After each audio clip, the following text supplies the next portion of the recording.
तो मेरा नाम राहुल कुमार है। आज हम लोग क्लास 10 थे 8.1 का 9 नंबर क्वेश्चन हल करेंगे। जैसा कि बोल रहा है त्रिभुज एबीसी में पहले एक त्रिभुज बना लेते हैं। बोल रहा है त्रिभुज, पहले एक त्रिभुज बना लेते हैं। त्रिभुज बना लिए, इसका नाम है ए बी सी। इसका नाम ए बी सी में जिसका कोण, जिसका बी समकोण है, बी समकोण है, पहले बी समकोण है, समकोण कर दिए, बी समकोण है।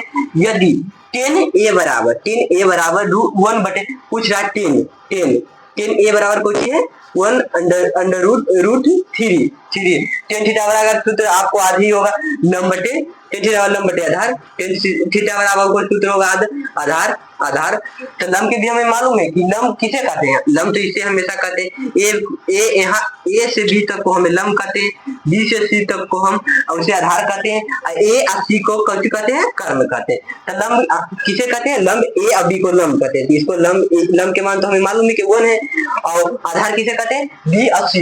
बी सी के मान भी हमें मालूम है कि √3 होगा।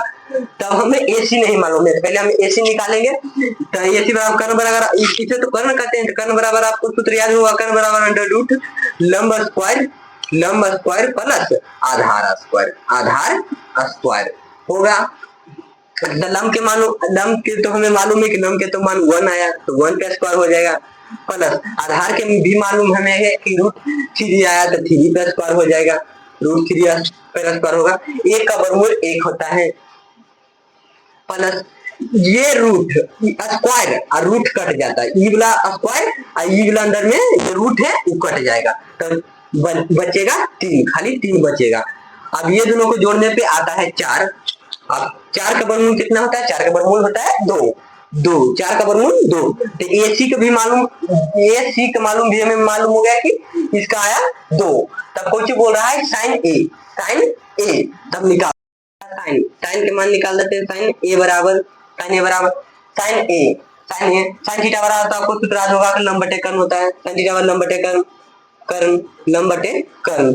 लंब बटे कर्ण होता है। साइन थीटा बराबर लंब बटे कर्ण होता है।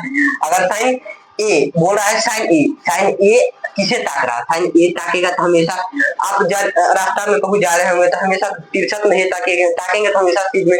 तो साइन ए एंगल किसे ताक रहा है, हमेशा ताकेगा तो अपने सामने में ताकेगा, अपने सामने।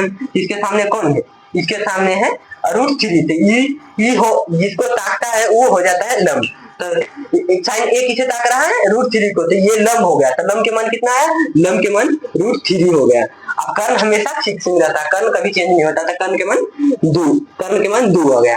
अब हो जाता, अब लिखेंगे कोस। अभी पहले फूल को तो अलग अलग तोड़ लेते हैं, फिर एक साथ गुना कर देंगे जोड़ देंगे। फूल को पहले ये अलग अलग तोड़ लेते हैं, उसके बाद एक साथ फूल को कर देंगे।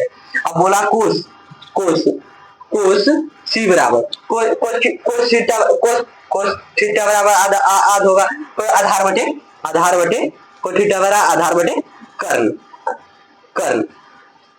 अब कोस सी एंगल कितने, अब सी तो ताकेगा तो अब हम ताकेंगे तो हमें अपना सामने ही आगे ताकेंगे। तब कोस सी ताकेगा तो हमेशा तिरछत नहीं है ताकेगा। अगर कोस सी एंगल ताकेगा तो हम अपना हमेशा वो सीधा ही ताकेगा, तो कोस सी ताकेगा तो हमेशा ताकेगा अपना सीधा ताकेगा। तो अब लंब ई हो गया, अब जिसको ताकेगा तो लंब हो जाएगा, लंब हो गया। तो आधार कौन है, आधार √3, ई लंब हो गया तो आधार हो जाएगा। अगर ई आधार हो गया तो लंब हो जाएगा, तब ई लंब हो गया तो आधार कौन हो गया, √3, तो √3 आधार हो गया। कर्ण हमेशा फिक्सिंग रहता, कर्ण कभी चेंज नहीं होता, तो कर्ण 2 आया। अब बोल रहा है कोस ए, अब कोस ए बराबर कोस थीटा बराबर आधार बटे।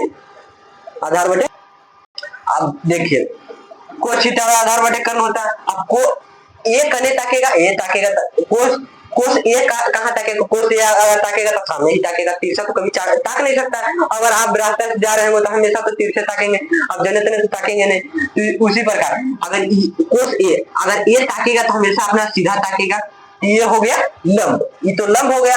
तो आधार कौन हो, आधार 1 हो गया। अब कर्ण हमेशा चेंज नहीं होता, कर्ण फिक्सिंग रहता है, कर्ण 2 है तो 2 ये है, तो कर्ण 2 हो गया। अब बोल रहा है, अब देखिए साइन सी बराबर साइन थीटा बराबर लंब बटे कर्ण अब साइन सी ताकेगा तो हमेशा अपना सामने ताकेगा, तब इसको ताक रहा है, जिसको ताकेगा वो लंब हो जाएगा, तो इसको ताक रहा है तो लंब 1 हो गया और कर्ण 2 हो गया।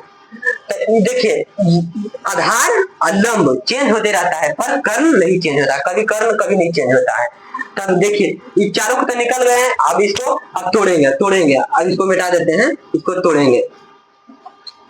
तोड़ेंगे अब इसको। अब बोल रहा है साइन ए बराबर साइन, यहाँ पर क्वेश्चन देखिए साइन ए पॉइंट कोस सी प्लस कोस ए पॉइंट साइन सी। अब इसको तोड़ेंगे, साइन ए बराबर तुमको मालूम है √3/2 आया, नहीं कुछ तो गुना होगा, इतना पॉइंट है तो नहीं कुछ तो गुना के चिन्ह है मान लीजिए। अब फिर कोस सी बराबर हम तो निकाले हैं √3/2। अब फिर कोस ए यहाँ पर प्लस है तो प्लस दे देंगे, कोस ए बराबर तो हमें मालूम है कि 1/2 हो जाता है। फिर साइन सी के तो भी मालूम है, हम मालूम हो गया 1/2 गुने नहीं कुछ तो गुना है 1/2। अब इसे हम मिटा देते हैं, पूरा के मिटा देते हैं। अब देखिए साइन ए बराबर हमें मालूम हुआ तो हम लिख दिए, नहीं कुछ तो यहाँ तो गुना के चिन्ह हो गया। और कोस सी बराबर हमें मालूम किए, तोड़ के पहले मालूम किए तो इतना आया तो इतना लिख दिए, प्लस के प्लस चिन्ह दिए। कोस ए बराबर यहाँ इतना लिखे, नहीं कुछ यहाँ पर गुना चिन्ह नहीं कुछ है तो गुना चिन्ह मान लीजिए, फिर 1/2 हो गया। कुल को तो हम मालूम हो गया, अब मालूम हो गया तो देखिए अब ये गुना है तो गुना हो जाएगा, √3 गुने √3 तो √3 गुने √3। अब इस दोनों को गुना करेंगे तो √9 आ जाएगा, √9 आएगा। इन दोनों को गुना करेंगे तो 4 आ जाएगा, प्लस के प्लस ये दोनों को गुना करेंगे तो 1 आ जाएगा, इन दोनों को गुना करेंगे तो 4 आ जाएगा, हो गया। अब देखिए 4 का एलसीएम 4 ही आएगा। अब √9 का वर्गमूल कितना होता है, √9 का वर्गमूल होता है 3 हो जाएगा, प्लस में कुछ था इतना 1 है तो 1 के 1 ये दोनों को जोड़ेंगे तो 4 आ जाएगा, 4 ये दोनों का काटेंगे तो 1। इसका आंसर आया 1, इसका आंसर आ गया 1।